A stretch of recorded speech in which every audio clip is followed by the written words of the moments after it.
Welcome to Bunny Hugs and Mental Health, the podcast that deals with all things mental health.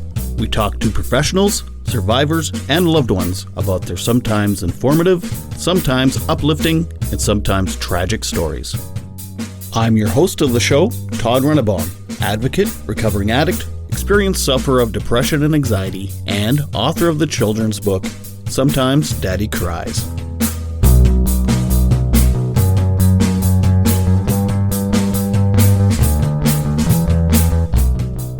Hello and welcome to another episode of Bunny Hugs and Mental Health on the Saskatchewan Podcast Network. I am Todd Rennebaum, your host guy. Okay, welcome to another week and to another episode. Before we start off, I would just like to tell people about a really great thing called Teen Talk Tuesdays. That's a event that a lady named Laura Lawrence puts on. And teens tune in and listen to a guest speaker about some kind of mental health thing, and you learn a lot, and you learn a lot. Anyway, for you to register, you can go to lauralawrence.ca. That's L-A-U-R-A, Laura Lawrence, L-A-W-R-E-N-C-E .ca. You can phone 306-864-7060. You can get your teen to listen to that, or if you're a teen, you can listen to that. Okay. Before I start, I just again would like to thank all the many people that give questions and feedback and comments and all types of things throughout the week about the episodes. I especially would like to thank Dylan Mundy. He's an avid liker of my stuff, and I just want to say, hey Dylan, I'm noticing, and I hope you're doing well, and thanks for doing that. One more thing before I introduce the guest of the show this week. I would just like to remind you, if you like books and you like reading, to go down to Penny University Bookstore on 3104 13th Avenue in Regina. Visit Annabelle or call 639-571-2186, or go to pennyu.ca, and you can buy books online and just have them sent right to you, and you don't even have to do anything or leave your home. Okay, so now for this episode, the guest that I'm speaking to, her name is Sandi MacDonald. She is the co-founder and executive director of IAPMD, which is the International Association For Premenstrual Disorders. And some premenstrual disorders, one in particular, PMDD, that we're talking about today, it's actually considered a mental health disorder. It's even in the DSM-5, which is the big book of disorders. And it's not a really super well-known disorder, mental health disorder, and it's also a physical disorder. It involves women's cycles. Well, you'll just listen to the episode. I think you're going to learn a lot. One thing that I learned was that a lot of women are misdiagnosed with having bipolar when they actually have PMDD, because the symptoms are very similar, and it's based around women's cycles, and it's not just random like you would think bipolar kind of is. Anyway, Sandy's a really great lady. She's a good talker and very informative about PMDD. So if you want to learn a lot, listen to this episode. All right, without further ado, I present to you Sandi MacDonald. Okay, Sandi, can you explain what PMDD is and how it affects mental health in women? Yes, sure. So PMDD, which is premenstrual dysphoric disorder, it is a cyclical hormone-based mood disorder with symptoms rising during the premenstrual or the luteal phase of the menstrual cycle, and it tends to subside within the first few days of menstruation. Now, that can vary from person to person, obviously, but usually when the person starts to bleed, it's that their symptoms start to ease up somewhat. It is not a hormonal imbalance, which is what some people tend to think that it is. It is more the estrogen, progesterone, the natural rise and fall, and how it affects the brain. So it's basically a severe negative reaction in the brain to the rise and fall of the hormones. It's a suspected cellular disorder in the brain. So symptoms can worsen over time and also worsen around reproductive events, sometimes stress, and can certainly exacerbate as you go on post-pregnancy or birth of a child, miscarriage, into perimenopause, and just different aspects across the lifespan. So, How does it affect women mentally? Like, how is it a mental health issue? Mental health issue.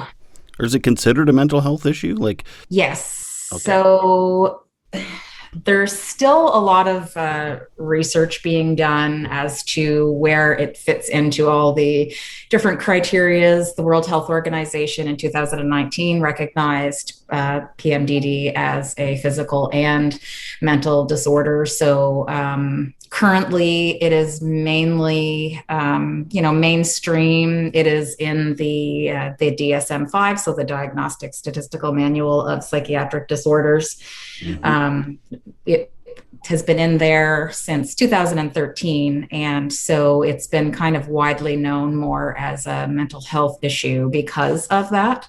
However, there is a lot more to it than that, but they're still doing a lot of studies to see the physical and other causes as well, not just the mental health issues. So there's really a lot to it, and because it is, somewhat of a little known disorder, which it really still to this day blows my mind. That's a little known disorder because 1 in 20 assigned female at birth individuals suffer from premenstrual dysphoric disorder. So it surprises me that, we're still learning so much about it. But the exciting news is that there's a lot of new studies coming up, including one that we are actually at the IAPMD taking part in right now to kind of push this movement forward and try to find more studies and more, what is going on with the body to see what causes these changes and what causes this disorder. Trying to find something good on mental health. Sorry, I ramble on. I'm glad you can edit. No, it's perfect. I'm really glad you can edit. I'm leaving this part in, by the way.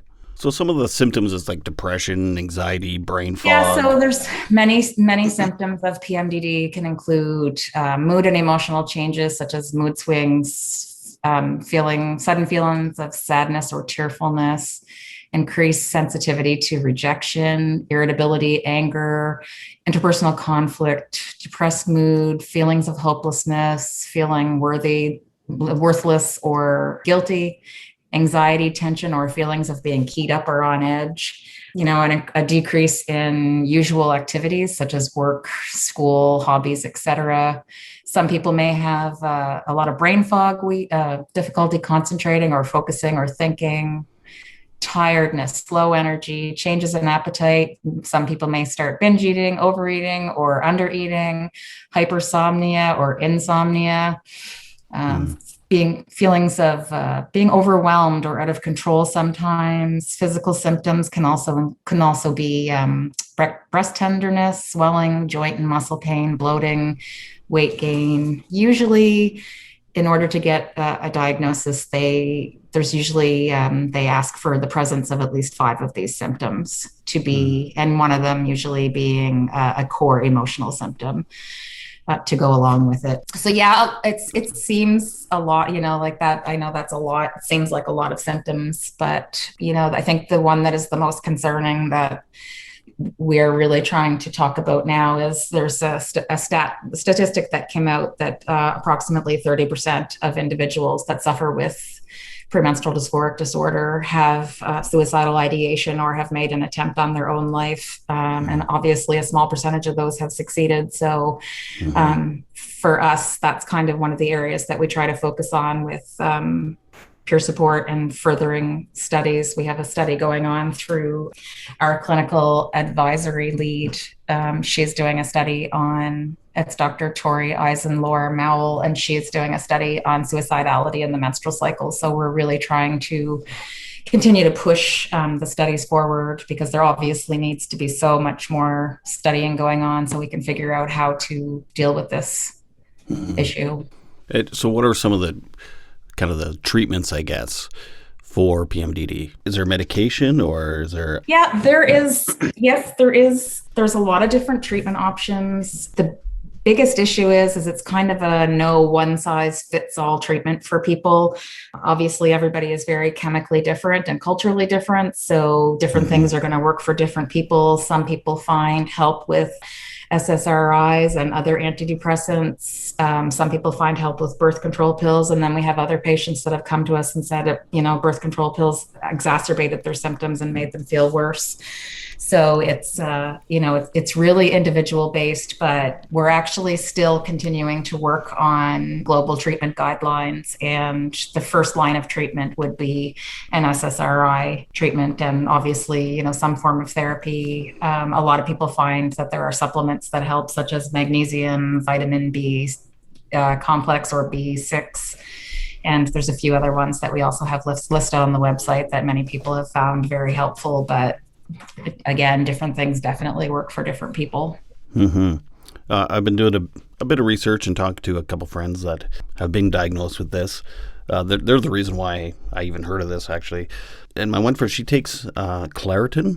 It's like an inflammation, she said, I don't know if it's in the brain or something, when the hormones and... Well, and interestingly enough, that's one of the topics that has been coming up quite a bit lately within our peer support groups. A lot of people are talking about, the inflammation connection, and some people have tried taking, again, there's no clinical evidence that proves or shows that there is a benefit of any kind of antihistamine, but there are people that have found antihistamines such as Claritin, Reactin, and those over-the-counter medications. Some people have found them very helpful and have helped with some of their symptoms, such as itchiness, and some people have get a rash in their premenstrual phase, and different symptoms like that. So some people have had some benefit and have been talking a lot about it lately, of how those have been helpful. Mm-hmm.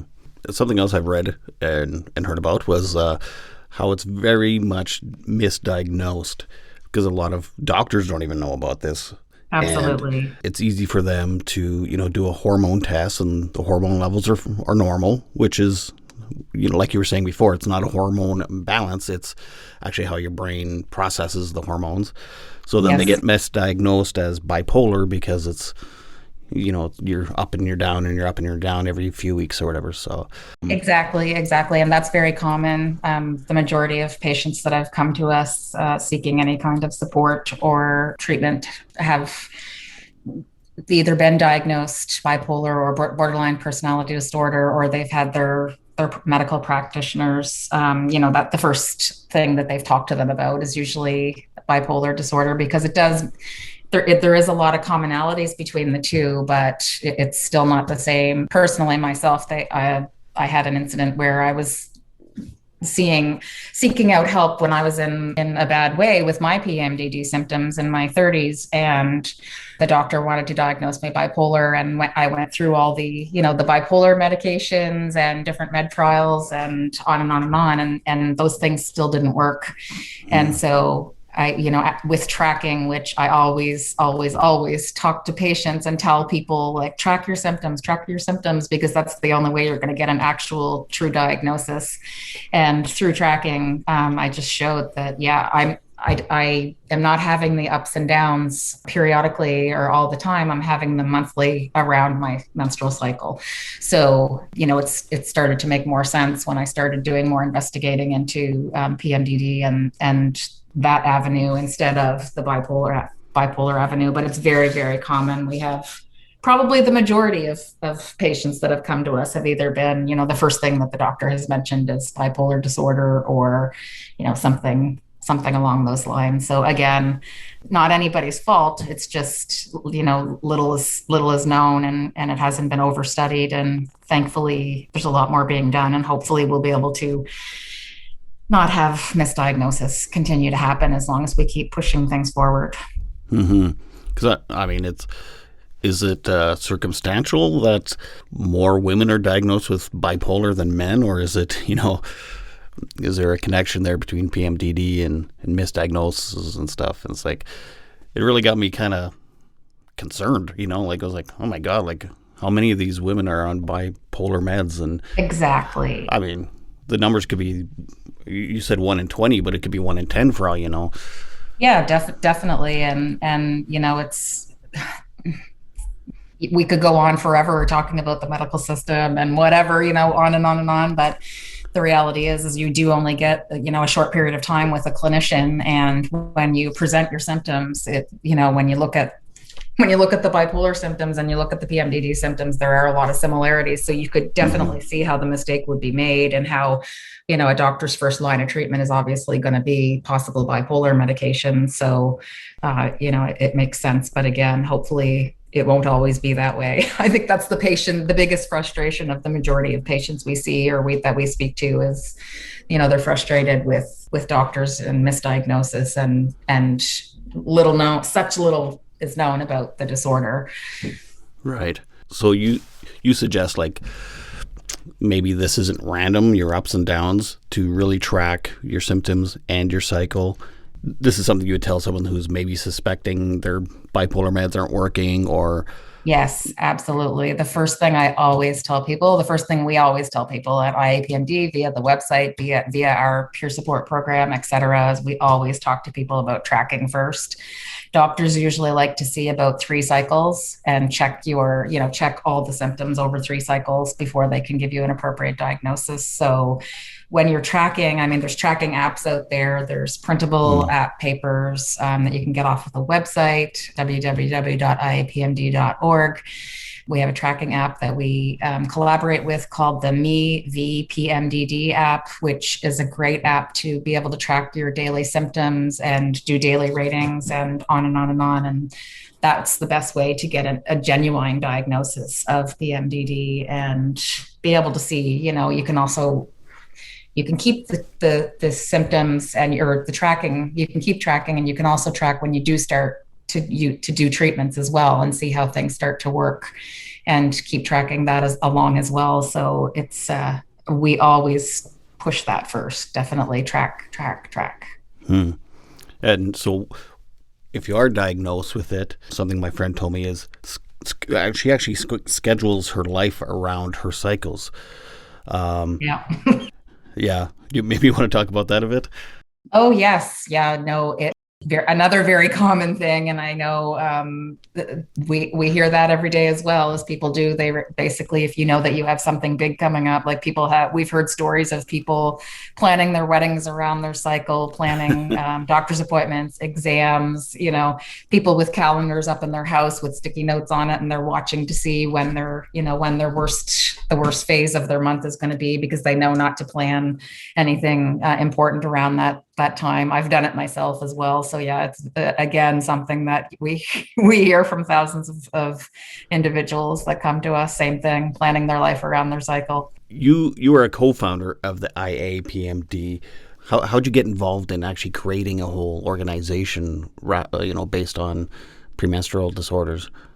Sure. So for me, I lived in small province of Nova Scotia where we don't know a whole lot about it, and was going through the whole trying to figure out a diagnosis, trying to figure out what was wrong with me, and started doing some of my own investigating and started Googling, really, to be honest. Then as I started looking into like PMS and realized that there was a severe form called PMDD, and was like, this, as I read about it, I was like, this is totally making sense. This sounds exactly like me. So I just took a chance and started looking for people on Facebook, because Facebook kind of that was around 2013. So Facebook was kind of becoming a thing then, and started reaching out and Googling like PMDD, PMS, stuff like that. And I actually found a a Facebook group of PMDD. And I was like, oh, wow, look at this. And in the group, I joined the group. I met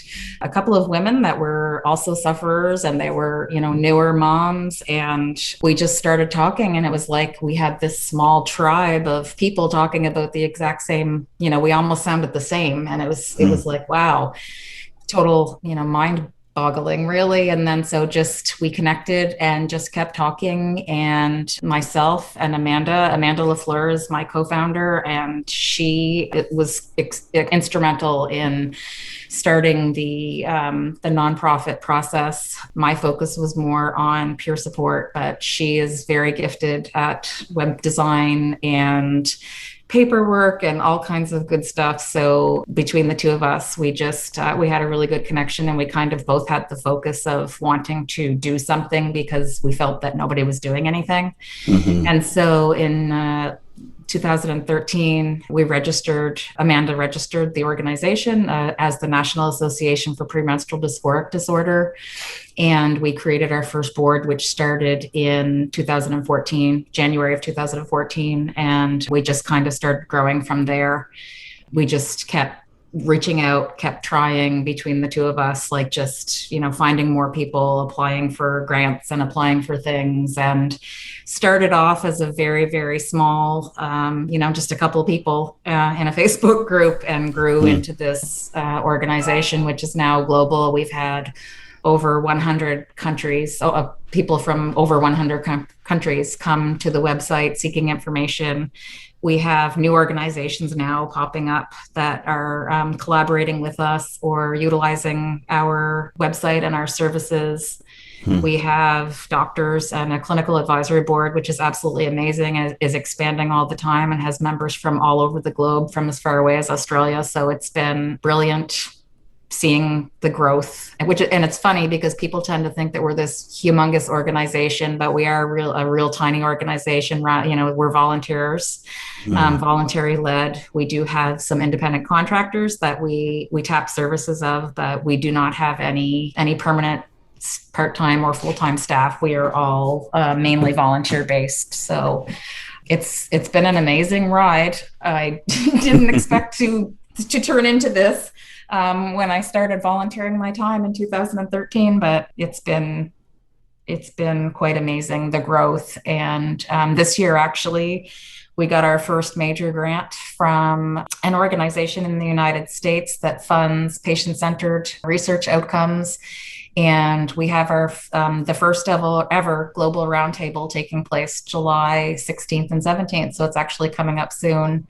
And as a part of that, we've taken patient voices and pushed it forward. So we're actually going to be coming to the table, a group of patients with a group of different clinicians. There's going to be naturopaths, many different stakeholders that are interested in PMDD, doctors, clinicians, again, from all around the globe. It's going to be a virtual thing. And we have some of the biggest names in the world that talk about or study PMDD. So it's very exciting and very almost mind-boggling. Some days I don't even know. I just sit here and I'm in awe of the things that we've done. And I can't even believe that we started off as this, just a couple of patients, and now I'm talking to the person that created the DSM diagnosis, so it's like, wow, this is crazy. So it's been, and you're talking to me, so that's pretty cool. And I'm talking with you, so This is huge. You're like one of my first official interviews or something. This is great. Really? Yeah, I do very few interviews. I don't do them often. On purpose, or? Yeah. Well, I get quite nervous, but I've done a couple of newspaper articles, but I haven't done many vocal. We have one of our other people. She's actually based out of the UK. She's way more vocal than I am, and she's our director of education and awareness, and she tends to do a lot of the talking. But we actually don't get a lot of people coming and asking. So when I saw you and I saw you were in Canada, I was like, oh, this one's mine, because I want to talk to another Canadian, because nobody in Canada talks about this disorder, and I find it, disheartening and frustrating, but it is getting better. There are patients across the country that are actually now getting actual diagnosis that, PMDD was not a diagnosis a few years ago. And now we have we have patients that have come to us and say, my doctor actually diagnosed me, or they will show us, we've had people come showing us their prescription and says right on it for PMDD or something like that. So it just gives that validation, because a lot of people tend to feel or think that they're crazy, and they aren't. This is real, and this is something that is happening to them. Yeah, well, that's amazing. So really, the kind of the main mission, I guess, of your organization is information and just kind of spreading the word, and also peer support, or would you say, or is there more to it? Yeah, education and awareness and peer support is probably our main programs. We offer online virtual peer support groups now, which is a newer thing that we just started offering this year. We have an online peer support program where people can text. And they can talk to a trained peer support provider. All of our peer support providers go through about 10 hours of PMDD specific training, and how to deal with different situations. All of our volunteers are either patients or past patients, because they've gone through surgery to remove their ovaries and no longer suffer from PMDD. So all of our peer support providers have lived experience, obviously. So it's a very unique program. We offer a few different things through that. Support at IAPMD.org if anybody wants to reach out and get in touch with a peer support provider or learn more about the peer support program. That's the best way to do so. Education and awareness is huge. Obviously, we're trying to raise our voices, and we're all trying to be strong, like I'm doing right now, because I do get really nervous when I talk, and well, you're doing great. Thank you.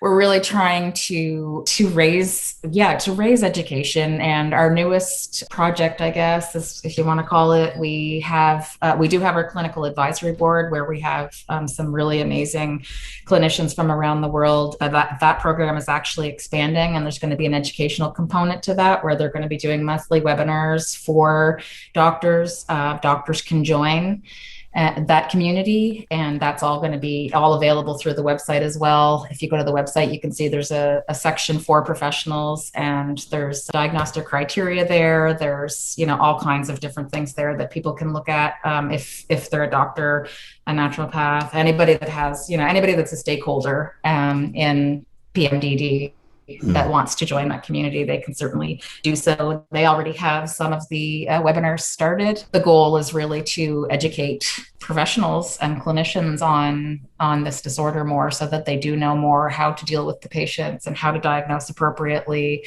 and how to care for these patients appropriately. Now, you mentioned, and I was going to bring this up about some women are actually removing their ovaries, that it's become such a problem. Is that kind of the extreme, I guess? It is the extreme. So if you were to look at the treatment guidelines, the final treatment guideline to completely end PMDD is to remove the ovaries. It's kind of the last resort if none of the other treatments work. So if chemical menopause doesn't work, chemical menopause could be continuous birth control, or there's needles that are available, such as Lupron, which shuts down the ovaries and puts you into chemical menopause.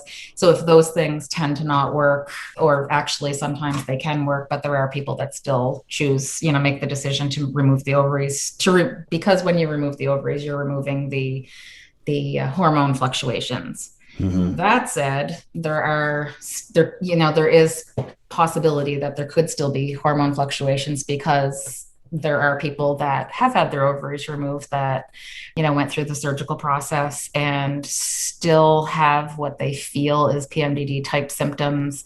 It's not actually PMDD, because you have had the ovaries removed, so that fluctuation is gone. However, if you're doing add back hormone replacement therapy, And, other fluctuations can take place as well. And there's more hormones than just what your ovaries produce. So, so there could, there are still possibilities. I think the thing with the surgery is the relief, because you no longer have it every single month. I know for myself, just as an example, I have had surgery. I had surgery 2 years ago, and I had everything removed, and I'm doing very well. Do not suffer monthly like I used to. Of course, there's been blips because, sometimes there might be something that happens with the hormone replacement therapy, or, different things stressors can happen in your life that can cause rise and falls and different things within your body. Because again, it's very complex because of the brain.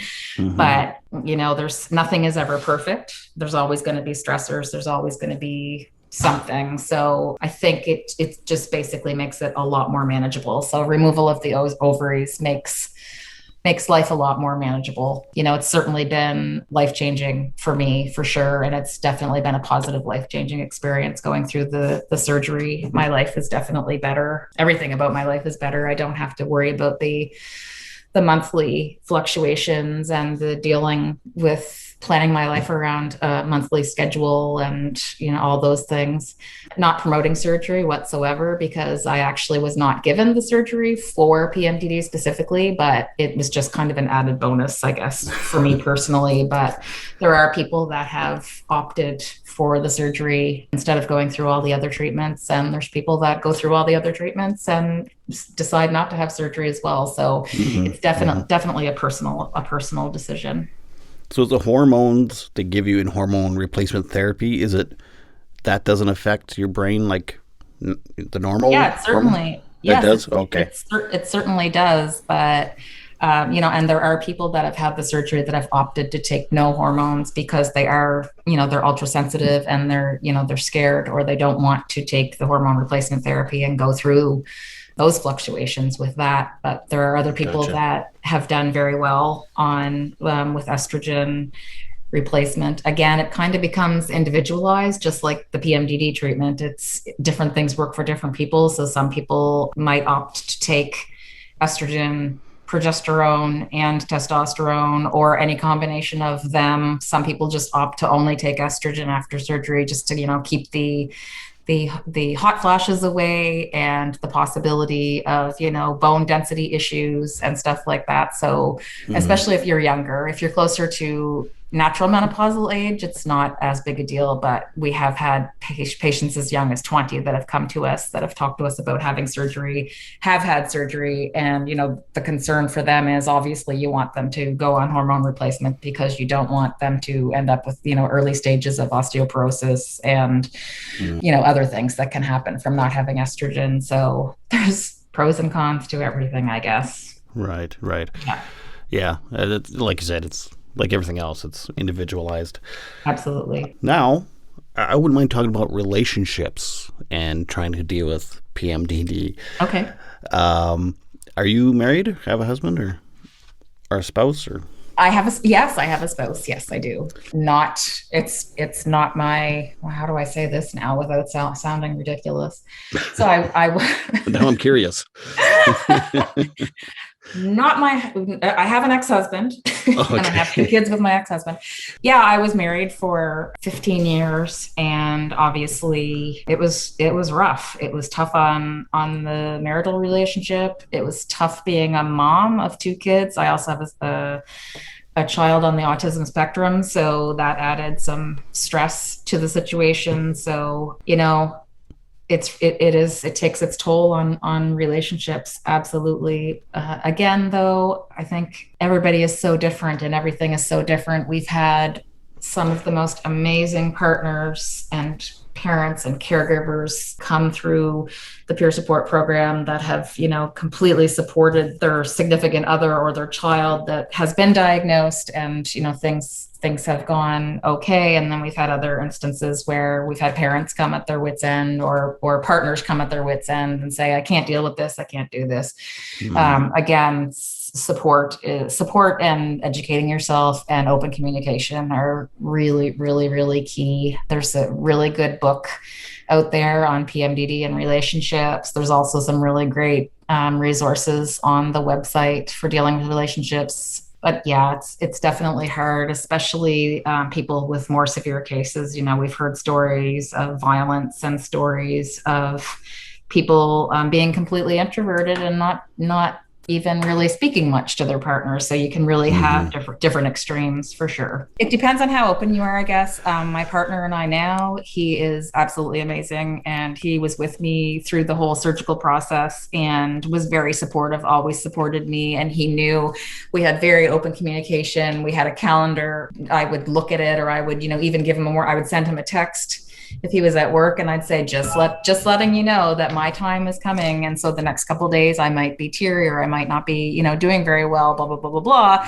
So, he was always prepared, but we kept the communication open. If I was crying, if he walked in and found me in the bedroom crying, he didn't ask me why I was crying, because he knew that I didn't know myself why I was crying, that it was just my body was just reacting to its own hormones. And there was absolutely nothing he could do to help me at that time. So, right. So I definitely recommend communicating with your partner and, educating them, because they don't know, they tell them what works for you. They don't necessarily know. So if you have specific things that are helpful for you or work for you, then communicate that with your partner and try to work together. And it definitely will work a lot easier that way.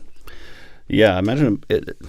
I mean, I don't want to say it's tough for men, but it's probably because it's not a well-known thing. It's like, I wonder how many men are just like, oh, she's just on a reg and she's just being a bee. They don't actually take this diagnosis seriously. Absolutely. Yeah. And we also see that all the time within the Facebook groups. There is a partner Facebook group as well that we are involved with, and we see it all the time. We've had people come on there that I can't deal with this anymore. I can't deal with the once a month, blah, blah, blah. And then we've had other partners that have been like, I feel so bad for her. I just want to help her, stuff like that. We've had same-sex relationships as well, not just male and female relationships, but we've had same-sex relationships where it's been the same. We've had, partners come and say exact same things and they both have cycles. So, things can be very different, but I mean, it's a lot. I mean, I don't have PMDD, but I'm a recovering addict. I've been suicidal. I've been in the psych ward. I've had, anxiety, depression, all that fun stuff. Yeah. And so I can only imagine what my wife has to go through with all that stuff. And yeah, and it's not scheduled, right? Yeah, and you do have lived experiences, and some of those lived experiences are, some of these skills that you probably learned to make yourself better would also work towards helping her make herself better, or try to at least ease things up a little bit. You're not coming, you have experience in areas where, you're not coming in and you're not coming in as a total blind jerk and just being like, just suck it up, or how bad could it be? It's only once a month or whatever. Like, know yourself how difficult it is to go through an addiction and go through the mental health system and all that stuff. So you would have somewhat of an understanding and patience, which anybody with an addiction, as far as I'm concerned, have the best patience ever, because you have to be able to live one day at a time. Right. Yeah. And a lot of that, you can relate a lot of that to PMDD actually. So it's living 1 minute at a time when you're in it, Yeah. Is there some comfort in PMDD that this is like, okay, in a week's time, like it's pretty much, there is a schedule somewhat, like, there's light at the end of the tunnel, or is it when you're in it, you're just in it and there's no seeing the end of it? I think it definitely depends on the individual. We've had people that are like, it's only for a week, or it's only for a few days, or it's only for a week and I will be better next week. And we've had other people that, they get the severity of symptoms are unpredictable, and, every month might be different. We've had lots of patients that have told us that I did great this month. I don't understand. Maybe I don't even have PMDD. Right. And then the next month they're there and they're a mess, and they're, feeling suicidal, and they don't know what they're going to do, or they, things like that. So it's not it's again probably why it's difficult to diagnose, because it's, it fluctuates as well. There's times of the year that you might be worse, and there's some months you might be worse, some months you might be better. So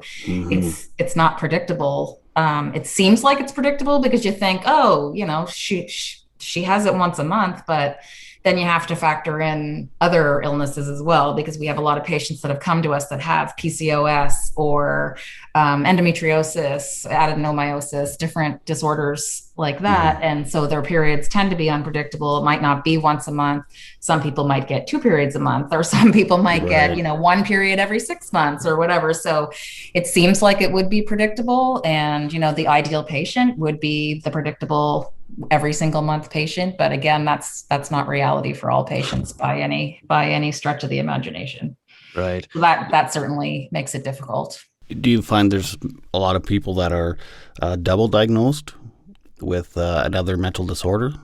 Yeah, we do see a lot of dual diagnosis. We see a lot of people that have come, a lot of people have talked to us about, having past trauma, Hmm. PTSD or complex PTSD. A lot of people with addictions. Some people getting addictions because that's their way of coping with dealing with this, because they're not sure how else to do it, especially if they're not getting help. Sometimes they will turn to addiction. We have people that have Hmm. come to us and have talked about having cravings for specific substances such as alcohol, which, interestingly enough, I found out that there is some form of correlation, and there's a whole study that goes with that, and that's being studied more as well. So I'm not a doctor, so I don't even want to get into all that. But there's people with eating disorders, that have come to us and talked about how they all their symptoms are exacerbated around their cycle. So the majority of patients tend to have more than one diagnosis for sure. Right. That seems to be the way in any kind of mental disorder, actually. Yeah, I think Um, so. Yeah, a lot of things are connected too. I yeah. mean, yeah, when you look at it, when you look at the full picture and when you look at the DSM, you can see that there is a lot of correlation with a lot of different disorders. So, anxiety and Yeah. depression, usually they say if you have one, you have the other, and, stuff like that. So it might not necessarily be true, but a lot of those things tend to be diagnosed together. So, same thing with PMDD, the majority of patients, I don't know too many patients, to be honest with you, that only have PMDD. I know very few. I know many that have mast cell activation syndrome or complex PTSD, Hmm. anxiety and depression, addictions, stuff like that. So, and again, though, all those diagnoses get exacerbated by one's menstrual cycle. So, Hmm. it would only make sense to have, to possibly have more than one. Now, my friend who has PMDD, she quite often shows me memes, and like most things, humor kind of helps with this stuff. Yes. Are you a member of any of those kind of meme Facebook pages or anything? Um, well, no, I am not. Oh. I've seen lots of memes, and I know there is a group out there, a PMDD meme group, and I guess being Canadian, that's one of the things that we tend to do is humor. I use humor for a lot, and I think humor definitely gets me through. And if you talk to anybody on my team or anybody that knows me on a personal level, they would tell you that I'm funny, or I tend to be funny, stuff like that. So memes is definitely something I would use. What I've learned through this whole process is to err on the side of caution, because people tend to get very offended very quickly. And I think being in this role, I have to be very cautious Right. on how I present things. And I certainly wouldn't, I've had people send me memes all the time. I had one, I can't even remember what it was. It was ridiculous, but it was like me in my PMDD phase, and it showed like a person crying. And then there was another one, me out of my PMDD phase, and she looked like she was at a party and stuff like that. And, you get Hmm. this, you might have a chuckle, or you might, but then, when you think of the seriousness, you're like, yeah, okay, it's not, no, it's not really funny. And, you almost get offended and stuff like that. So, a lot of sensitive souls A lot of PMDD patients are very sensitive and, probably some of the most amazing souls that I've met in my lifetime. But one of the things that I've really noticed is a lot of sensitivity, and a lot of people just, do not appreciate memes and jokes and things like that. So I definitely try to avoid some of those things. Mm-hmm. Well, especially if they're in this, in the middle of the Yes. shit, and yeah, Yes. they can be very Yeah. sensitive. I know what I was going to ask you before. Is how important is diet? Because again, the inflammation thing, Mhm. the possible inflammation thing, connection, and what kind of foods and. Yeah. So obviously, like dietary changes again varies from person to person, but we've had a lot of people that have done the Mediterranean diet, the FODMAP diet.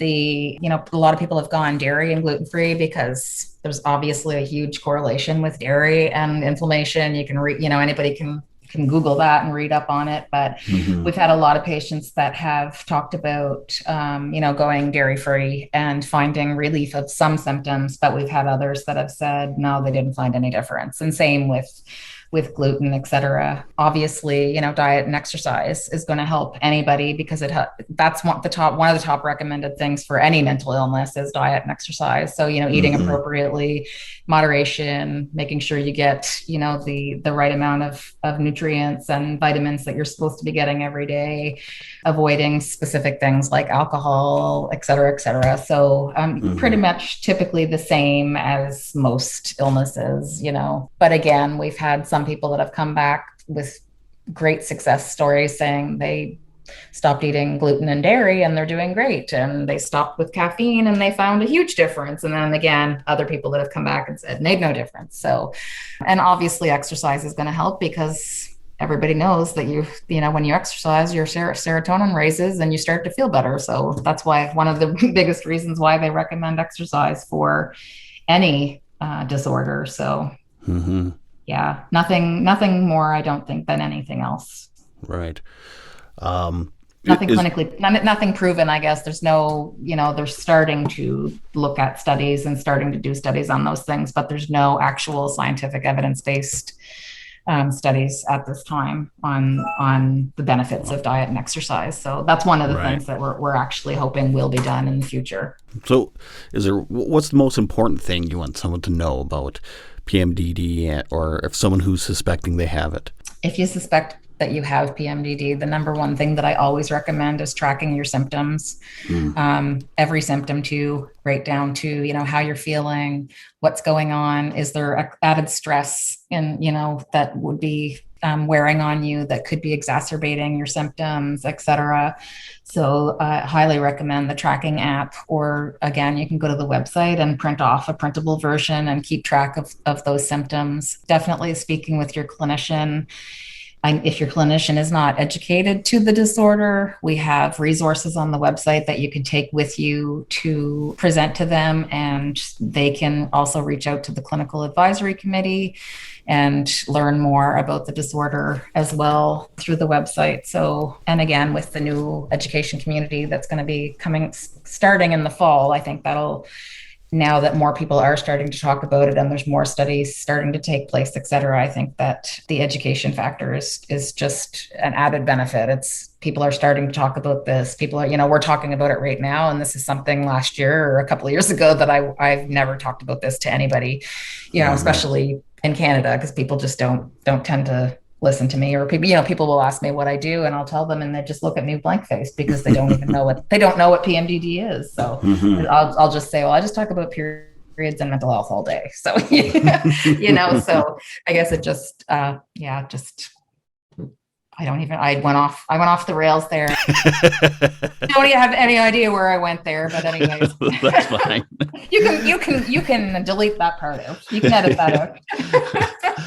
I'll just what's it called? Where you put the volume slowly down and Yeah, just fade out. That's fade it. Is there anything I missed that you really want to talk about? That Let me just. I got I did pretty good, right? You did. Good, You good. did. Uh, the website has our website is like ridiculously robust in information, and our FAQ is like the amazing. We have tons and tons and tons of FAQ. We work every single day on that, and it's all evidence-based. So everything on our website and everything that we use is scientific evidence-based. So backed by science. Not religion. Yeah, exactly. We've had people try that too, though. Really? we get that too. We get all kinds of stuff. Like, you would be surprised. I could tell you some dandy stories. I believe it, man. But probably not good for on air. Yeah. What's the health or the mental health system like in Nova Scotia? Is it, would you say, lacking? Oh, good God, yes. What's it like out there? Yeah, it's a disaster here. We are a mess. It's a mess here too. Yeah, it's a mess. I think it's a mess across the country, but certain parts of the country are there's more poverty than other parts of the country. And I mean, it is what it is. Right now, we're in a pandemic, so of course the mental health system is going to be suffering because we're dealing with a pandemic. So, mental health is not. It is getting better. I shouldn't say that. I mean, with peer support, the profession of peer support is growing leaps and bounds. There's certification now that people can take that, gives them specific skills, and, digital peer support, et cetera, is really growing. And helplines, you're seeing more helplines and more resources every single day out there. There's COVID helplines in every province, and every country has a COVID helpline and stuff like that. So, I think everybody's really trying, but again, there's only so much finances to go around, and I think everybody's doing the best that they can. But as for here, like, the mental health system it's in crisis, probably the same as everywhere else in the country. I mean, people fall through the cracks every single day, and there's really not a whole heck of a lot you can do about it. No, and I mean, I can blame ideologies and parties and stuff. Oh my God, we could go on forever. Yeah, that's one of my favorite things to talk about, actually. Oh yeah, we could go on forever about that stuff and blame, and there's people you can blame, and there's this and there's that. But I mean, again, like, it doesn't solve anything. It just makes people frustrated.